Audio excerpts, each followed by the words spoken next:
April 1945. Western Germany was a wasteland of gray skies and broken roads.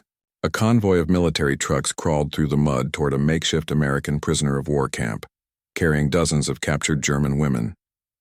They were nurses, clerks, radio operators, soldiers of the Reich's collapsing machine. The air was damp with smoke and diesel, and every bump of the road rattled the metal frames of the trucks. Inside, the women sat in silence, their uniforms soiled, their boots caked in earth. None spoke.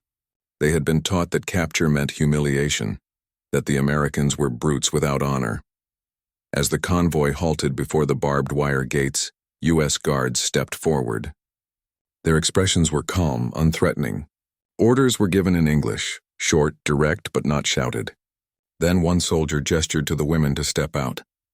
He held the gate open, his rifle resting at his side. "Ladies first," he said. The women froze. The words were foreign, almost absurd. For years they had marched in ranks behind men, never before invited ahead. The phrase echoed strangely in the cold air, heavier than any command they'd known. One of them hesitated, then stepped forward. The guard nodded gently as if to assure her. She passed through the gate, her eyes downcast, and in that quiet, bewildering moment, the foundations of everything she had been taught began to tremble. By the spring of 1945, Germany was collapsing from the inside out. The Reich that had once promised 1,000 years of domination was crumbling under the weight of its own destruction. The Allied armies were advancing from every direction, the British and Canadians from the north, the Americans from the west, and the Soviets from the east.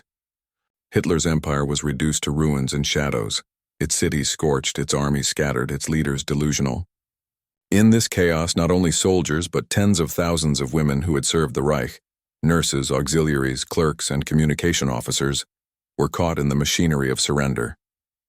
Many of them, once proud members of the Wehrmacht-Helferinnen or the Luftwaffe Communications Corps, now found themselves prisoners of the very nations they had been taught to despise. The American zones of occupation, stretching through western and southern Germany, began to overflow with captives. Camps were hastily established across the Rhineland, in Remagen, Andernach, and Rheinberg. The U.S. Army, unprepared for the sheer number of surrendering troops, built temporary enclosures out of open fields lined with barbed wire and wooden posts. By May, over 5 million German soldiers and auxiliaries had fallen into Allied custody, among them several thousand women who had worn the uniforms of the Reich. Unlike the men, who were processed through military depots and sent to larger holding camps, female prisoners were often separated and kept in smaller, supervised compounds. For these women, the end of the war did not bring relief. It brought confusion. Many had spent years under the suffocating propaganda of the Nazi state, where duty, sacrifice, and blind loyalty were preached as virtues. They had been raised on rigid hierarchies. Men led, women served. Strength was revered, compassion seen as weakness. To them, the enemy was a faceless monster, a barbaric force that would destroy everything German. Surrender, therefore, was not just defeat. It was moral disintegration. But the Americans who now stood guard over them were not what they expected. Under the framework of the 1929 Geneva Convention, the U.S. military maintained strict standards for the treatment of prisoners of war. Every captured soldier, regardless of rank or gender, was entitled to food, medical care, and humane living conditions. While chaos still ruled across Europe, American camps in the West became islands of order and procedure. German POWs were registered, photographed, deloused, and assigned quarters. In most cases, female prisoners were placed in fenced compounds near hospitals or administrative facilities, where they were given basic rations, blankets, and hygiene supplies, luxuries compared to the hunger and terror raging across the East under Soviet control. Many of the women had been captured near collapsing front lines, from medical posts in Bavaria to communication centers along the Rhine. Some were former nurses of the Wehrmacht who had tended to wounded soldiers as Allied artillery thundered closer. Others were SS Helferinnen attached to concentration camp administrations, whose identities were now scrutinized by American intelligence officers. For most, though, their roles were clerical or auxiliary, their loyalty born of indoctrination rather than ideology. As they arrived in the camps, they braced for violence. They expected revenge. the kind they had been warned about in Nazi training sessions and radio broadcasts.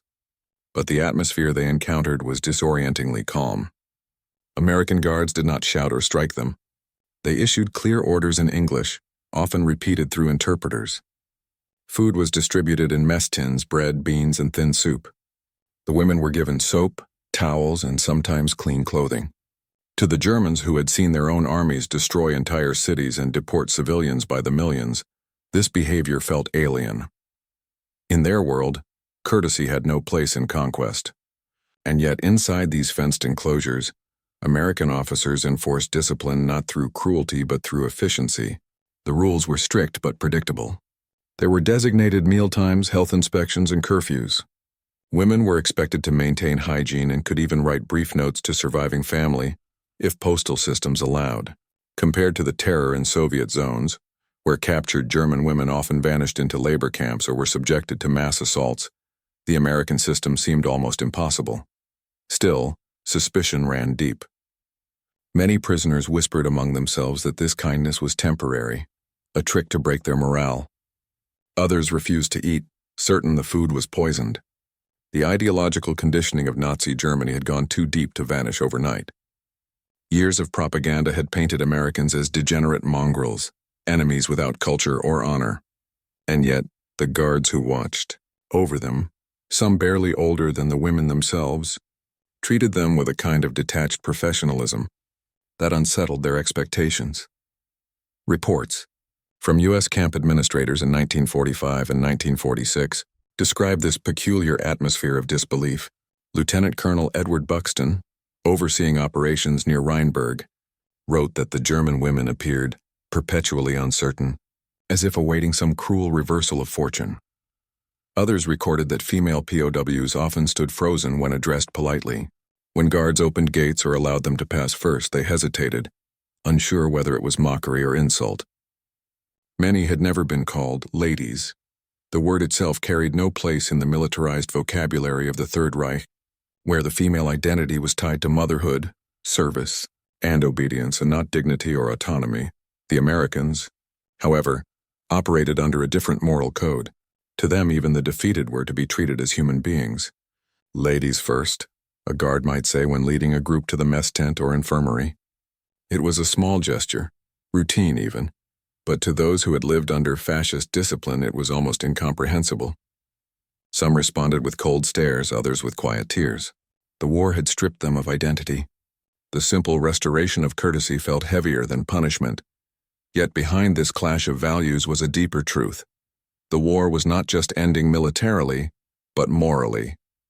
Germany was confronting the collapse of an entire worldview, one built on racial superiority, militarism, and domination. The Americans' behavior, mundane as it seemed, was a living contradiction of everything Nazi propaganda had proclaimed. Here was an enemy who had crushed them, and yet refused to humiliate them. That quiet civility at the camp gates marked the beginning of an internal reckoning. For the women who had worn the Reich's uniform, survival would now mean learning an entirely different kind of discipline, one built on humility and the slow rediscovery of what it meant to be human. And as the days turned into weeks, the uneasy calm inside those American-run compounds began to reveal something profound, that sometimes the greatest shock in war does not come from violence but from kindness itself. Inside the barbed wire compounds of Western Germany, the war did not end in explosions. It faded into silence, replaced by the strange rhythms of routine. Morning inspections, mess line formations, the scrape of metal trays, and in between the awkward coexistence of two worlds that had once sworn to destroy each other. The German women, still in their faded gray uniforms, stood in neat rows each dawn, their posture rigid from habit. Across from them, American guards leaned on their rifles, chewing gum, occasionally sharing quiet jokes they couldn't understand. What separated them was not just the wire, but an entire moral universe. The Americans came from a society where politeness was instinct, not strategy.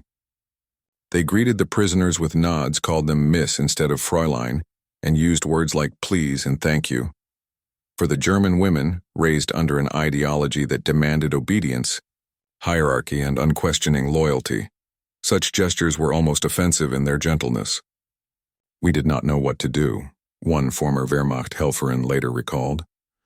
When an American soldier held the door open and said, "After you," we thought he was mocking us. We could not imagine an enemy behaving with respect. At first, the camps felt like an illusion. Many believed the kindness would end suddenly, that the guards would eventually show their true nature. But days passed and the system remained steady. The Americans enforced rules without cruelty. They fed their prisoners on a schedule. They allowed them to wash, to sleep, to write short letters home. This predictability, after years of chaos, unsettled the prisoners more than punishment ever could. In the Allied archives, reports from 1945-46 described the atmosphere inside these camps as one of restrained normalcy. Historian accounts from places like Bad Aibling, Rheinberg, and Dietersheim show how female POWs, many of them between the ages of 18 and 30, gradually realized that their captors had no interest in vengeance. Instead, the Americans seemed focused on paperwork, inventory, and order, an efficient bureaucracy of decency. Among the guards were men who had fought through hell, from Normandy to the Ardennes. Yet even they were bound by a sense of discipline instilled by their own military code. To mistreat a prisoner was to dishonor that code. "These girls aren't soldiers anymore," one sergeant wrote in a field letter. "They're just human beings trying to survive like the rest of us." For the women, those words, even when unspoken, began to dismantle years of indoctrination that had told them Americans were monsters. Still, the transformation was not simple. Many German women had served in propaganda offices or as telephone operators in command posts, where they relayed orders for bombings or troop movements. They were not innocent bystanders. They were part of the machine. Some carried guilt. Others refused it. When questioned by American intelligence officers, they often gave clipped, rehearsed answers, still clinging to military formality. But beneath that discipline, cracks were forming. The daily exposure to humane treatment, to a world that valued individual dignity, forced them to reconsider everything they had believed. One woman later described her confusion during an interrogation at a U.S. field office near Koblenz. The officer asked her opinion about Germany's future. Not her orders, not her report, her opinion. She had no answer. Under Nazi rule, opinions were not asked of women. They were given to them. "It was the first time in my life," she wrote decades later, "that a man in uniform wanted to know what I thought." This was the quiet revolution happening behind the fences. The Americans, without realizing it, were introducing a new moral language.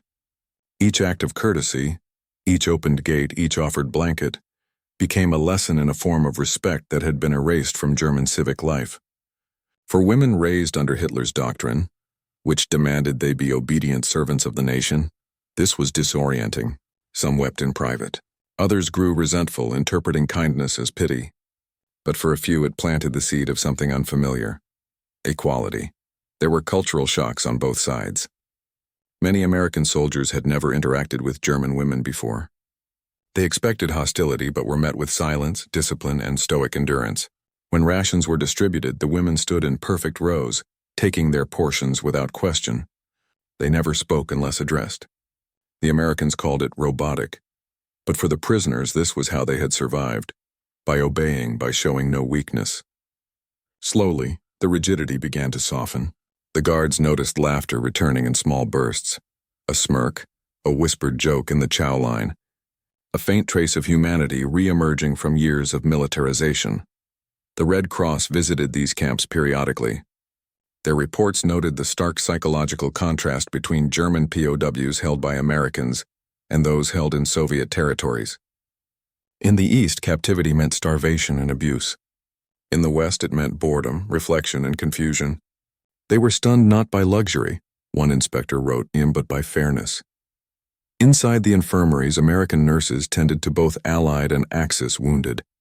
German women who had served as medics found themselves working alongside their former enemies, bandaging soldiers they might once have called Untermenschen. For some, this cooperation became an awakening. They began to see individuals, not propaganda. The moral clarity that had been stripped from them by years of indoctrination began to return, not through punishment, but through decency. The small phrase that had greeted them at the gates, "ladies first," took on new meaning in these quiet interactions. It represented an inversion of power, not dominance but respect. It reminded them that civilization did not belong to conquerors or ideologues, but to those who refused to abandon humanity even in victory.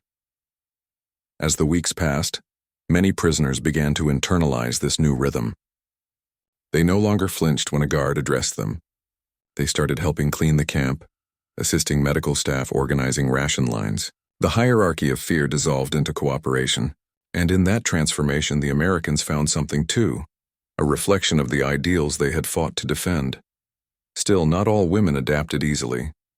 Some clung to their uniforms, refusing to remove insignia even when ordered. A few cursed their captors under their breath. Others broke down in private, unable to reconcile the kindness of the enemy with the destruction of their homeland. "They are courteous," one German nurse wrote in her confiscated diary, "but I see our cities burning. I cannot thank them. I do not understand this kind of mercy." That dissonance between loss and compassion defined the entire psychological landscape of post-war captivity. For the German women, it was not a simple story of survival, but of identity collapse. They had entered the camps as servants of an empire. They would leave them as witnesses to its moral failure. And yet, amid the confusion, something subtle was changing. The first quiet stirrings of empathy, of curiosity, of understanding. These were not acts of reconciliation yet, but of recognition. Recognition that the enemy could be decent, that civility could coexist with victory, that a phrase like "ladies first" could mark the end of one world and the fragile birth of another. The turning point came quietly, not in a single dramatic act, but through a gradual human erosion of fear. By late summer 1945, the American camps had settled into rhythm. The sound of boots on gravel replaced the thunder of artillery. The women were no longer prisoners of chaos, but of time, suspended between the end of one order and the uncertain birth of another. Morning inspections had become routine. The American guards, once strangers, were now familiar faces. Some were young men from Kansas or Ohio, barely older than the women they oversaw. They spoke little German, but communication had become unnecessary. A gesture, a nod, a faint smile, these were enough to bridge the unthinkable divide between conqueror and conquered. It was in these small, unnoticed moments that the transformation began. One day during breakfast rations, a young American corporal noticed a German nurse, perhaps 23, struggling to carry 2 tin bowls of soup for her sick companions. He reached for one and, with a polite bow of the head, said the words again, "Ladies first." She froze, unsure whether to laugh or cry. No German soldier had ever said that to her. In the hierarchy of the Reich, women served. They were not served. The corporal stepped back, letting her pass. It was a gesture so ordinary, yet so shattering that it lingered in her memory for decades. Reports from the U.S. Army's Prisoner Administration Bureau noted similar scenes across several camps. "The female prisoners exhibit signs of psychological conflict," one officer wrote in September 1945. "They respond to respectful treatment with confusion, rather than gratitude. The concept of gender courtesy appears unfamiliar to them, though gradually received with visible relief. The Americans, trained to maintain order through procedural fairness, didn't realize they were staging a moral intervention. Among the women themselves, quiet debates began. Some argued that the Americans were hypocrites, polite faces hiding imperial motives. Others disagreed. "If they are our enemies," one woman whispered to her bunkmate one night, "then why do they treat us like human beings?" It was a question that would echo through their memories long after the fences were gone. The emotional climax of this encounter between captor and captive came when the Americans introduced limited work duties for the prisoners. Under the Geneva Convention, POWs could be asked to perform non-military labor, kitchen service, cleaning, nursing assistance, in exchange for better rations or early release. The women who had lived years under rigid command expected these duties to mirror their old subservience. Instead, they found something unthinkable: cooperation. In one camp near Bad Aibling, German nurses were assigned to assist American medics tending to both Allied and Axis wounded. Here they encountered the full inversion of the world they once served. A wounded American soldier, his uniform torn, his arm bandaged, thanked a German woman in broken German. "Dankeschön." he said. She could not respond. That one act, gratitude from the victorious, cracked something deep inside her. For the first time, she saw herself not as a defeated soldier or a servant of ideology, but as a human being recognized by another. From that moment, interactions in the camp subtly changed. The women began to volunteer for duties, cooking, cleaning, even helping distribute rations. The fear that had once governed every movement dissolved into cautious cooperation. American guards, surprised by the change, allowed greater freedom of movement inside the compounds. Women were permitted to walk to the infirmary alone, to fetch water or to sit under the sparse trees lining the perimeter. And then in one camp near Andernach, a remarkable sight was reported. A group of German women prisoners, laughing softly among themselves as they shared cigarettes offered by their guards. To outside observers, it was trivial, but to those inside the wire, it was nothing short of revolutionary. For years, laughter had been forbidden, a sign of weakness, of sentiment. Now it returned like a forgotten language. One guard described the scene in a letter home. They looked like ordinary girls again, not enemies. It's strange how war teaches you who people really are. That strangeness was the essence of the moment, the collapse of moral distance. The phrase "ladies first," once met with suspicion, became a symbol of something greater, equality in defeat. For the Americans, it was habit. For the Germans, revelation. The gesture carried no military value, but immense psychological weight. It told these women that their worth did not depend on victory or ideology, that dignity was not a privilege of conquerors, but a birthright of the human condition. Some resisted this realization. A handful of staunch Nazis in the camps tried to maintain old hierarchies, enforcing silent ranks during mealtimes or lecturing younger women about discipline. But their influence waned. The collapse of Hitler's world had stripped their authority. When American guards treated every woman equally, regardless of rank, background, or loyalty, the illusion of the Reich's order disintegrated completely. For many prisoners, the transformation was accompanied by deep emotional conflict. Some confessed to feelings of shame, not for losing the war but for having believed in it. Others wept quietly when writing the first Red Cross postcards home, unsure whether their families were alive.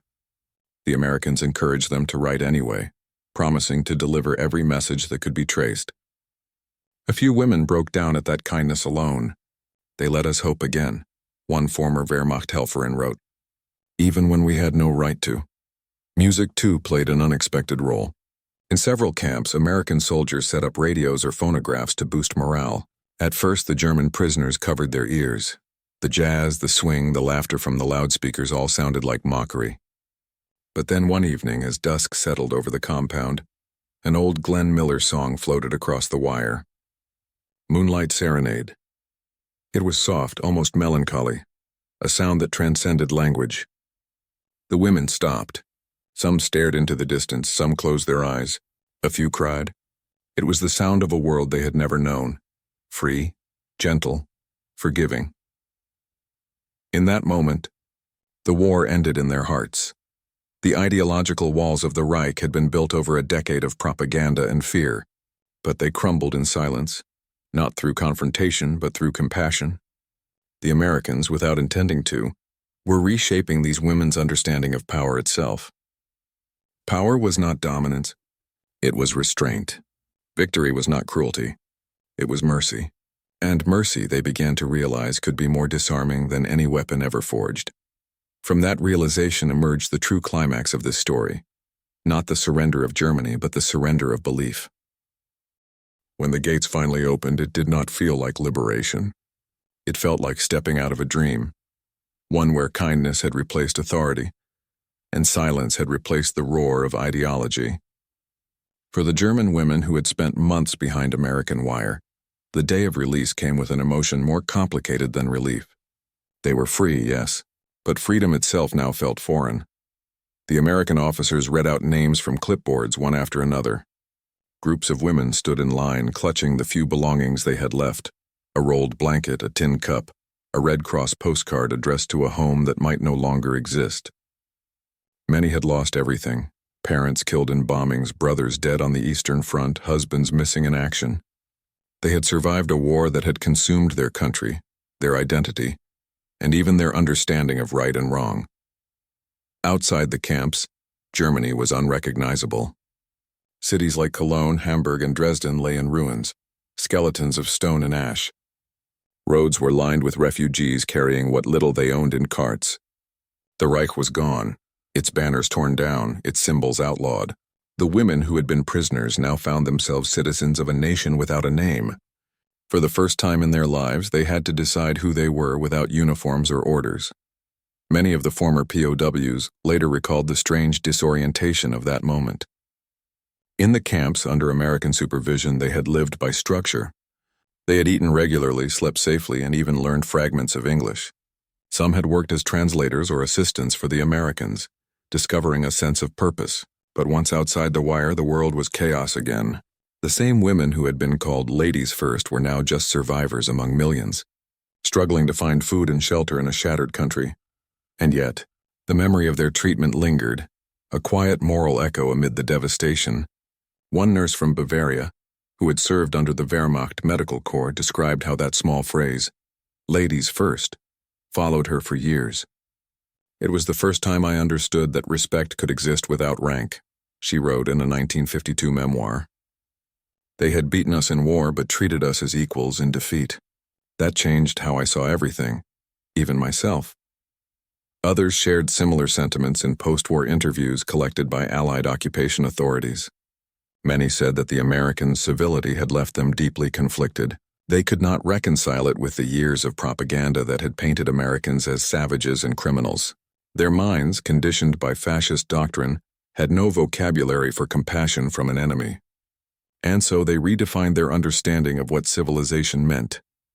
Historians have noted that these interactions, while small in scale, played an invisible role in Germany's re-education after the war. The concept of democratic values, introduced later by Allied authorities through formal programs, had already been lived inside those camps, through gestures, fairness, and consistency. In the words of one historian, the moral rehabilitation of Germany began not in classrooms but in captivity. For the American soldiers, the experience also left an imprint. Letters sent home spoke less about hatred and more about empathy. "They look just like our sisters," one guard wrote from a camp near Heilbronn. "You stop hating them when you realize they've been lied to their whole lives." The war had hardened them, but the act of enforcing humane conduct and victory softened their edges. It reminded them why they fought, not for revenge, but for principle. In the months that followed, many of the women were sent home to towns they barely recognized. Some took work as nurses in American field hospitals or refugee centers. Others volunteered for reconstruction efforts, clearing rubble or caring for orphans. They carried with them fragments of the camp experience, the discipline, the politeness, the quiet dignity of order. For many, those small lessons became a compass in rebuilding their shattered lives. And in private, when they spoke of the war, they did not mention battles or generals. They spoke of the little things, of the soap and towels they were given when they arrived, of the guard who opened the gate and said, "After you," of the American nurse who treated a German wound with the same care as her own soldiers. Some even began teaching their daughters those same manners, small acts of decency, politeness, and equality, as if passing down a new moral heritage born from defeat. It was not forgiveness yet, but understanding, and from that understanding a bridge began to form, one that would over time help Europe heal. By 1947, most of the camps had closed. The women dispersed back into the ruins of the Reich, carrying invisible memories of their captivity. For some, it became a source of guilt, a reminder of having survived when so many had not. For others, it became a quiet symbol of rebirth. In interviews decades later, many said that the Americans had not only given them food or freedom, they had given them back their humanity.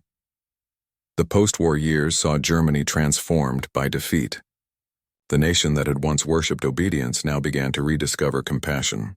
Women, in particular, played a central role in rebuilding what was left. They became the Trümmerfrauen, the rubble women who cleared the cities brick by brick. Many of those same women had once been POWs. They had learned in captivity that dignity could exist even in ruin, that civility could survive even after war. And perhaps that was the true legacy of those camps. not the fences or the orders, but the reintroduction of humanity into a people who had been taught to suppress it. The phrase "ladies first," uttered casually by American guards in 1945, had become more than courtesy. It was the first step in Germany's long moral recovery. It was a gesture that carried across borders and decades, proving that even in the ashes of history's darkest war, decency could still disarm hate. When the smoke of war finally settled and history began to count its losses, it was not the generals or the battlefields that lingered most vividly in memory.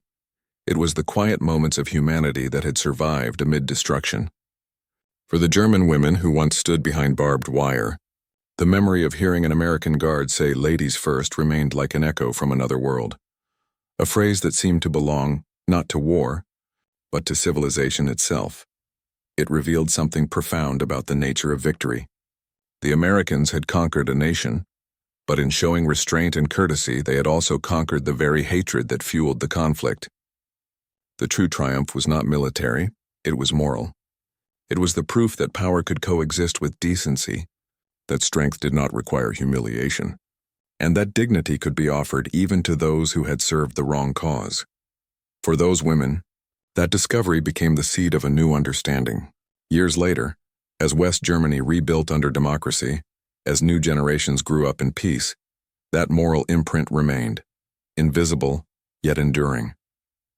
Many of those who had once been prisoners taught their children that respect was not weakness, that kindness was not naivete, and that true civilization began where cruelty ended. The war had stripped away illusion, ideology, and certainty. What was left was something elemental, the human need for respect, the fragile bond between enemies who recognize each other as equals once the guns go silent.